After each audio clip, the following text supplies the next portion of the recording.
आज की पार्टी का क्या प्लान है?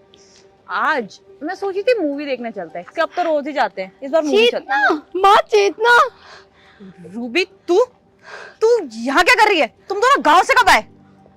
हमें बहुत टाइम हो गया गांव से आए, तुझे देखकर बहुत खुशी हुई। चेतना, ये कैसे कैसे लोगों को तूने अपना मुंह लगा रखा है गरीब फटीचर से। वैसे ये है कौन? आप हमको ऐसा कैसे बोल रही है? चेतना बताओ बताओ हम कौन है? बदकिस्मती से ये मेरी माँ है और ये गरीब भिखारन मेरी बहन है। क्या किसी भी एंगल से नहीं लगते तुम लोग बहनें? ऑब्वियसली, कैसे मेरी तरह दिखेगी? ये तो गांव में पड़ी रही, मरती रही, और मैं यहाँ पर शहर में आई, मेहनत करी, अपना करियर बनाया और अपना स्टैंडर्ड ऊपर किया। इनकी तरह नहीं। वो तो दिख ही रहा है, तू कहाँ और ये कहाँ, फटीचर सी। चेतना बहुत अच्छा लग रहा है ये सूट। चलो चलो तुम हमारे साथ घर चलो। अपना मुंह ना बंद रख। ये क्या पहन के रखा है तूने? जोकर लग रही है। और हाँ, तेरी हिम्मत कैसे मुझसे बात करने की? अगर दिख गई थी तो चुपचाप चली जाती ना। अपनी औकात देख और मेरा स्टैंडर्ड देख। अपने आप को देख क्या बनी फिर रही है, और मेरे को देख। तेरे को पता भी है मेरे कपड़े कितने महंगे हैं। तेरे को मैंने बोला था कि मैं गांव से भाग के आ रही हूँ, तू भी मेरे साथ चल ले, तेरा भी लेवल बन जाता। लेकिन नहीं, तेरे को तो माँ के साथ रहना था, उस माँ के साथ जिसकी औकात ही नहीं थी कि हमें कुछ दिला सके। ना अच्छे कपड़े दिलाती थी, ना फोन दिलाती थी। अरे एक ख्वाहिश भी पूरी नहीं कर सकती थी। चेतना तुम्हें पता है माँ कितने घरों में काम करती थी और जरा जरा से पैसे जोड़ के हमारी पढ़ाई पर लगाती थी। तुमने तो पढ़ाई करी नहीं, और तुम तो पढ़ाई छोड़ के चली गई, दिल्ली भाग गई। और मैं पढ़ रही थी, तुम्हें पता था ना मैं यूपीएससी की तैयारी कर रही थी। यूपीएससी? सीरियसली? लगता नहीं कि फर्स्ट क्लास भी क्रॉस की होगी तूने। अरे हाँ, ये तो पागल थी पढ़ाई के पीछे। इसको लगता है कि पढ़ाई करने से कुछ बन पाएंगे। पढ़ाई करने से ना कुछ भी नहीं होता है। और हाँ, क्या बोल रही थी तू? पढ़ाई पे पैसा लगाया? मैंने बोला था क्या कि मेरी पढ़ाई पे पैसे लगाओ? मैंने तो इतनी बार बोला कि मुझे चाहिए ही नहीं, मुझे पढ़ना ही नहीं है। वहाँ पैसे वेस्ट मत करो, मुझे मेरे हाथ में पैसे दे दो। मेरे को जो करना होगा वो करूंगी उन पैसों का। महंगे कपड़े खरीदती, अपना स्टैंडर्ड मेंटेन करती, लेकिन नहीं। अरे इनको इतना तक मैंने बोल देता कि शहर चल के रहते हैं, वहाँ गाँव में नहीं मरना था मुझे। चेतना तुम अपना हिस्सा तो बांट के ले आई ना, और हमने कुछ कहा भी नहीं। माँ तो हम छोटे से घर में रह रहे थे, काम कर रहे थे, और जैसे जैसे मेरी पढ़ाई करवा रही थी। और तुम्हें पता है मैं यूपीएससी ना। हाँ, वही यूपीएससी जिसके लिए तू दिन रात पढ़ती थी, इतनी मेहनत करती। क्या हुआ उसका? हुआ क्लियर? बनी तू आईएएस? नहीं बनी ना। तेरे हालात देख के लग रहा है, और इनके भी, कि तुम लोग ना अभी भी घर में झाड़ू पोछा करते होगे लोगों के। अरे कितनी बार मैंने तुम दोनों को समझाया था कि छोड़ते हैं ये सब, शहर चलते हैं, मैं सबकी जिंदगी संवार देती, लेकिन नहीं। तुम लोगों ने तो मेरा दिमाग खराब कर रखा था। तू और तेरी पढ़ाई। पढ़ लेते हैं चेतना, पढ़ के कुछ बनेंगे, माँ का नाम रोशन करेंगे। अरे हमारा काम नहीं है इनको संभालना, इनका काम है, इनके बच्चे हम। लेकिन नहीं, ये तो हर दूसरे दिन बिस्तर पे पड़ जाती थी। बीमारी, इनकी दवाइयाँ, सारे कमाए हुए पैसे तो इनके इलाज में चले जाते थे। अरे हद कर रखी थी। हम अपनी ख्वाहिशें कब पूरी करते अगर इनका ध्यान रखते? तब बस कर, बहुत सुना दिया तूने। हमने क्या नहीं करना चाहा तुम्हारे लिए। मैंने भी यही चाहा कि मेरी दोनों बेटियां पढ़ लिख के किसी लायक बने। जो कुछ तूने चाहा तो अपनी मर्जी से करा ना तूने बेटा, और मेरी इस बच्ची ने जो करना चाहा इसने करा। अब बता इसमें मेरी क्या गलती है बेटा? माँ बाप तो अपने बच्चों का अच्छा ही चाहते हैं। मैं तुम्हारी माँ हूँ बेटे, मैं भी चाहूंगी कि तुम अच्छा ही करो कुछ। आपने क्या किया? अरे जिंदगी बर्बाद करके रख दी। एक तो बाप मेरा उम्र से पहले ही चला गया, कुछ नहीं बनाया, एक घर भी ढंग का नहीं बना के गया, और ऊपर से तुमने भी दिमाग खराब करके रखा था। इतनी बीमारियां लेके कौन चलता है? और फिर ऐसे छोटे छोटे घटिया काम करने, लोग घर में झाड़ू पोछा करना। अरे मैं तो अपने स्कूल में भी नहीं बता पाती थी कि मेरी माँ झाड़ू पोछा करती है। वहां पर भी मेरी इमेज डाउन हो जाती थी। इसीलिए मैंने अपना हिस्सा लिया और मैं शहर में आ गई। और अब देखो कितनी अच्छी लाइफ है मेरी। तुम्हें पता है एमएनसी कंपनी में जॉब करती हूँ, इतनी अच्छी जॉब है मेरी। ये कार भी मेरी है, कपड़े देखो, मेरे दोस्त देखो, इतनी रिच और लग्जूरियस लाइफ जी रही हूँ मैं। और तुम लोग अभी भी वो कुटिया में ही रहते होगे, वो झोपड़पट्टी में। नहीं नहीं चेतना, अब बहुत अच्छा घर है हमारा। अच्छा, वो झोपड़पट्टी से एक कमरे के मकान में आ गए होगे। तेरे को पता है 3 बेडरूम फ्लैट है मेरा, अकेली रहती हूँ, और इतना महंगा सामान है उसमें। कितनी अमीर हो चुकी हूँ मैं, कितना कुछ कमाती हूँ, अच्छी लाइफ है मेरी, स्टेबल। और अभी और कमाऊंगी, बहुत अमीर बनूंगी, लेकिन तुम लोगों को कुछ नहीं दूंगी। अगर मैं तुम्हारी सुनती ना तो उस कुटिया में ही रह जाती, वो झोपड़पट्टी में मर जाती तुम्हारी तरह। अरे बेटा तू ये क्या बोल रही है? तेरे जाने के बाद कहाँ कहाँ नहीं ढूंढा हमने तुझे। हमें सुनकर ये खुशी हुई कि तूने कुछ अचीव करा है। हर माँ चाहती है कि उसके बच्चे अचीव करें। कौन नहीं चाहती? माँ अपने बच्चों का भला ही चाहती है, बुरा कभी नहीं चाहती बेटे। हमने तेरे लिए सब कुछ करने को चाहा, लेकिन तूने अपनी मनमानी करी बेटा। हमारी इसमें कोई गलती नहीं है। अगर माँ की गलती है तो मैं तेरे से सजा पाने के लिए तैयार हूँ, लेकिन अब तू बेटे हमारे साथ घर चल। अरे बस बस, मैं ना बहुत अच्छे समझ रही हूँ, जब मीठी मीठी बातें कर रहे हो, मक्खन लगा रहे हो, क्यों लगा रहे हो? तुम दोनों को दिख गया है ना कि मेरी लाइफ अब सेटल है, मेरे पास अच्छा घर है, गाड़ी है, तब ये मक्खन लगाएगी ताकि मेरे घर में आके रहो, मेरे पैसों पर ऐश करो। क्यों? मैंने मेहनत से कमाया है तो मैं वो पैसा उड़ाऊंगी, ना कि तुम लोग कितनी भी मीठी बातें कर लो। लेकिन मैं तुम्हारी मीठी बातों में नहीं फंसूंगी, अपने घर नहीं लेके जाऊंगी और एक फूटी कौड़ी नहीं दूंगी तुमको। चेतना, हमें तुझसे कुछ नहीं चाहिए, तू मेरी बहन है, तो बस हमारे साथ रह ले। परिवार बहुत कुछ होता है, पैसों में कुछ नहीं रखा। तुझे ये बात कब समझ आएगी? आज से 4-5 साल पहले भी तूने वो गलती करी थी और आज भी तू वही गलती कर रही है। देख, माँ तेरे लिए बहुत परेशान हुई, तेरे जाने के बाद हमने तुझे कितना ढूंढा, कितना परेशान हुए, तेरे से कोई कांटेक्ट नहीं हो पाया हमारा, हम बहुत दुखी हुए थे।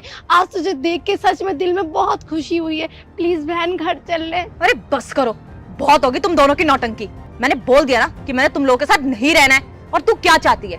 मैं अपना इतना बड़ा घर, अपनी लग्जूरियस लाइफ छोड़ के तेरी झोपड़पट्टी में आके रहूं, या तेरे वो एक कमरे के मकान में आके रहूं? मैंने बोल दिया ना कि मेरे को तुम लोगों के साथ नहीं रहना है और मेरा तुमसे कोई रिश्ता नहीं है। मेरा स्टैंडर्ड अब बहुत हाई है, तुम्हारी औकात भी नहीं है कि तुम मेरे आसपास खड़े भी हो सको। समझ आ गई बात? तेरी माँ, तेरी बहन लोगों के घरों में काम करती थी, सुन के बहुत दुख हुआ। So sad. चेतना, तेरी माँ और बहन है, इन्हें देख के ना मुझे तरस आ रहा है। और वैसे भी तुझे पता ही है मेरा घर कितना बड़ा है, तो मैं सोच रही हूँ क्यों ना इन्हें मेड का काम दे दूं। नहीं नहीं, कोई जरूरत नहीं है। ऐसे लोग से ना कोई रिश्ता नहीं रखना है मुझे, काम वाली भी नहीं रखना मेरे को इनको अपने घर पे। और हाँ, ये क्या पहन के घूम रहे हो तुम दोनों? अरे कुछ तो खर्चा कर लो कपड़ों पे। तेरे को पता भी है, ऐसा लग रहा है पता नहीं जोकर लग रही है पूरी की पूरी, कि कहां से शनि बाजार से कपड़े उठा के पहन लियो। अरे कौन पहनता है आजकल सूट साड़ी, ऐसे मॉडर्न कपड़े पहनते हैं? कम से कम इतनी तो इज्जत मेरी रख लेते। चेतना, मुझे लगता है ना तूने बहुत अच्छा डिसीजन लिया इनका घर छोड़ के भाग के, क्योंकि तू इनके साथ रहती ना, तू भी इन दोनों की जैसी हो जाती। शायद तेरी माँ ना तेरे को भी काम पे लगा लेती, नौकरानी बना देती जैसे ये बनी हुई है, और दोनों जोकर बने हुए हैं। इनके कपड़े देख के ना मुझे घिन आ रही है, इनसे दूर भागने का मन कर रहा है। और मैं तो कहती हूँ ना, हर लड़की को अपना घर छोड़ के भाग जाना चाहिए, जिसकी माँ कोठियों में काम करती हो, नौकरानी का, झाड़ू पोछा। हाँ बिल्कुल सही कह रही है तुम। मैं बहुत प्राउड हूँ अपने इस डिसीजन पर कि मैं इनका घर छोड़ के आ गई। अरे घर क्या, झोपड़पट्टी छोड़ के आ गई, उस गांव से निकल के आ गई, तभी मैंने आज अपनी लाइफ अच्छी कर ली। नहीं तो इनके साथ रहती ना, तो या तो किसी के घर में झाड़ू पोछा कर रही होती, या तो इसकी तरह बस पढ़ाई में लगी रहती। और हाँ, पढ़ाई से याद आया, कैसे गए तेरे यूपीएससी के एग्जाम? आईएएस बनी कि नहीं बनी? तेरे हालात देख के लग रहा है कि नहीं बनी होगी। तू भी माँ के साथ लोगों के घर में झाड़ू पोछा करने लग गई होगी, और यहाँ पर तुमको कोई भले लोग मिल गए होंगे जिन्होंने तुम लोग को एक कमरा दे दिया होगा रहने के लिए, है ना? और उसी को बोल रही हो कि अच्छे घर में रह रहे। अरे कम से कम झूठ तो कम बोल और फेंकना बंद कर। मैं बहुत अच्छे जानती हूँ तुम लोग की औकात ना अभी वैसे की वैसी रही होगी। अरे बेटा, तू ऐसा क्यों बोल रही है? पहले ही हम बड़ा परेशान थे जब से तू घर से गई है।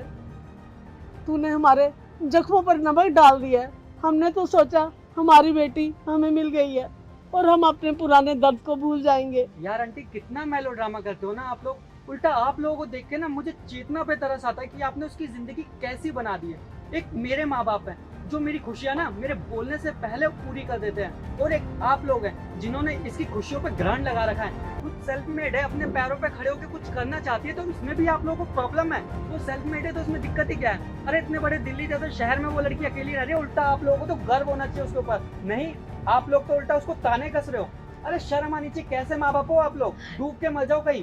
भैया, आप ये कैसी बात कर रहे हो? हमें बहुत गर्व है अपनी बहन पर और इनको अपनी बेटी पर, लेकिन परिवार छोड़ के आप कहाँ की खुशियाँ हासिल कर सकते हो? जिंदगी में बहुत पैसा कमा लोगे, लेकिन परिवार कहाँ से लाओगे? दिख रहा है कितना गर्व है आपको अपनी बेटी के ऊपर। अरे आप लोगों के सीने पे ना सांप लौट रहे हैं, वो 3 BHK के फ्लैट में रह रही है तो, क्योंकि आप लोग तो एक छोटी सी कुटिया में रहते थे। और रही बात परिवार की, परिवार जैसी बात है ना वो लोग करते हैं जिनको पैसा कमाना नहीं आता। ये सब ढकोसले हैं। अगर इंसान के पास पैसा है ना तो वो बहुत खुश है। और हाँ, ये क्या परिवार परिवार लगा रखा है? अरे दिया क्या इस परिवार ने मुझे? कुछ भी नहीं दिया है, कुछ भी नहीं करा है। जब मैं इस घर से भागी थी ना, इस परिवार से दूर, तभी कुछ बन पाई हूँ, तभी कुछ कर पाई हूँ। तुम्हारे साथ रह गए ना, मेरी जिंदगी नर्क हो जाती। चेतना, ये तुम कैसी बातें कर रही हो? माँ ने हम दोनों का कितना ख्याल रखा, उनके पास जो कुछ था वो तो हम पे निछावर कर दिया। एक रोटी भी होती थी तो भी तुम्हें आधा और मुझे आधा खिला के खुद भूखी सो जाती है। माँ का दिल तुम कभी समझ पाई हो? अरे बस कर यार, कितनी नौटंकी करती है तू। तेरे को इतनी देर से समझा रही हूँ कि परिवार से कुछ नहीं होता, आजकल सब कुछ पैसा है पैसा। देख मेरे पास कितना पैसा है, तेरे को पता है आईफोन है ये, कितना महंगा फोन है, और तू अभी बिना फोन के बैठी होगी ना, क्योंकि इनकी तो औकात नहीं थी कि हमें फोन तक दिला दे। घर में सिर्फ एक फोन था, वो भी वो बटन वाला, वो भी यूज नहीं करने देती थी, सिर्फ ये बोलती थी पढ़ लो, पढ़ लिख के कुछ बन जाओगे। तूने भी तो बहुत पढ़ाई की ना, दिन रात पढ़ाई करती थी, क्या बनी? कुछ भी नहीं ना, क्योंकि पढ़ाई से कुछ नहीं होता, पैसा ही होता है सब कुछ। पैसों के लिए भी पढ़ाई करनी पड़ती है, और माँ तो सही कहती थी ना, पढ़ाई से ही सब कुछ होता है। पैसा कमाने के लिए भी पढ़ाई जरूरी होती है। अगर हम फोन चलाते तो हमारा ध्यान सिर्फ फोन में लगा रहता, जैसे बाकी बच्चे फोन में लगे रहते थे और पढ़ाई में बहुत जीरो थे वो लोग। अच्छा, पढ़ाई अगर इतनी जरूरी थी तो तूने भी तो बहुत पढ़ाई की है, दिन रात पढ़ाई करती थी, क्या बनी तू? कुछ भी नहीं ना। और मैं अपनी आधी पढ़ाई छोड़ के आई शहर में, और फिर भी तुम लोगों से ज्यादा ही कमा रही हूँ। अरे कितनी अमीर हूँ मैं, तेरे को पता है मेरी गाड़ी कितनी महंगी है, मेरा फोन कितना महंगा है, तुम लोग सपने में भी ये सब ले नहीं सकते। अरे चेतना, ये सब छोड़ो ना, एक काम करो, घर चलते हैं। तेरी हिम्मत कैसे मुझे हाथ लगाने की?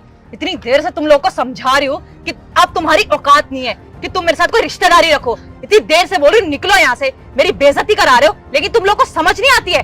और अब तुमने मेरे को हाथ लगाया। अरे पता नहीं कहाँ किसके घर साफ करके आ रही होगी, कितना गंदा हाथ होगा, और तूने मुझे हाथ लगाया। पता नहीं किसके टॉयलेट साफ करके आ रही होगी, कितना गंदा हाथ होगा तेरा। तेरे को पता है मैं अपने आप को कितना मेंटेन करके रखती हूँ, अपने हाइजीन का कितना ध्यान रखती हूँ, और तूने मेरे को हाथ लगा के गंदा कर दिया। अरे तुम लोग को समझ क्यों नहीं आती है? मुझे अब तुमसे कोई रिश्ता नहीं रखना है। चेतना, तुम मेरी बहन हो और तुम ऐसा मुझे बोल रही हो? अरे माँ का तो लिहाज रख लो थोड़ा सा। मुझे किसी का लिहाज नहीं रखना, मुझे तुम दोनों से कोई लेना देना नहीं। मैं ये आखिरी बार कह रही हूँ, निकलो यहाँ से। चेतना प्लीज, गुस्सा छोड़ो, घर चलो। दूर, मेरे ना पास मत आइयो, इतनी बदबू आ रही है तुम दोनों से, पता नहीं कहाँ क्या गंदगी साफ करके आ रहे होगे। मेरे आसपास आने की जरूरत नहीं है, दूर रहो मुझसे। बेटे, आज अपनी माँ और बहन से तेरे को बदबू आ रही है, इन्हीं हाथों से तेरे को पाला है माँ ने, इतना बड़ा किया है बेटे। चेतना चलो ना, घर चलते हैं। तेरी हिम्मत कैसे मुझे हाथ लगाने की? वाह चेतना, हैरियर देखना आजकल कितने ट्रेंड में चल रही है, और तेरी फेवरेट भी है। हाँ, ये कार तो मेरी फेवरेट है, एक दिन ये कार तो मैं लेके रहूंगी।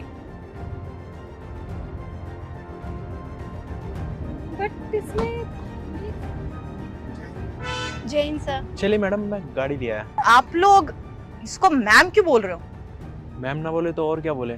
आपको पता नहीं है, ये इस जिले की नई आईएएस ऑफिसर है, मिस रूबी पांडे। क्या रूबी, तू आईएएस ऑफिसर बन गई?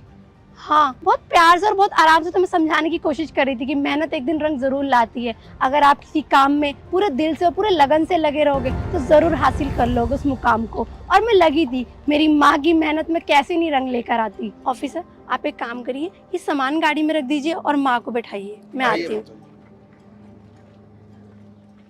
रूबी, तू आईएएस ऑफिसर कैसे बन गई?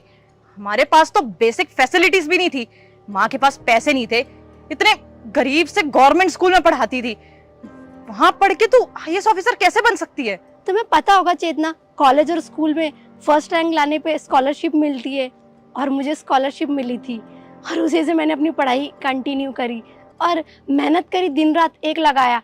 तो क्यों नहीं बनती? उसमें किसी की सोर्स की जरूरत नहीं होती, इंसान के अंदर लगन होनी चाहिए, किसी चीज को करने की जज्बा होना चाहिए, वो एक दिन ना एक दिन अपना मुकाम हासिल कर ही लेता है। और तुम्हें अपनी बहन के नाते घर ले जाने के लिए सोचा था, किसी चीज की कमी नहीं है मेरे पास भी। और तुम्हें पता है एक चीज, जो भी बनी हूँ अपने दम पे बनी हूँ, किसी की चापलूसी करके नहीं, और जो चाहूँ जब चाहूँ जैसे खरीद सकती हूँ अपने दम पर, किसी चीज का घमंड नहीं करा। तुम्हें अपने घर ले जाना चाहती थी क्योंकि तुम मेरी बहन थी। मेरी माँ दिन रात रोती रहती है, मेरी बेटी करके। 5 साल हो गए तुम्हें घर से भागे हुए, और बस 5 सालों में एक ही उम्मीद जगा के बैठे कि तुम हमारे घर आ जाओ, किसी चीज के लालच के लिए नहीं, बस इसलिए कि तुम मेरी बहन और उनकी बेटी।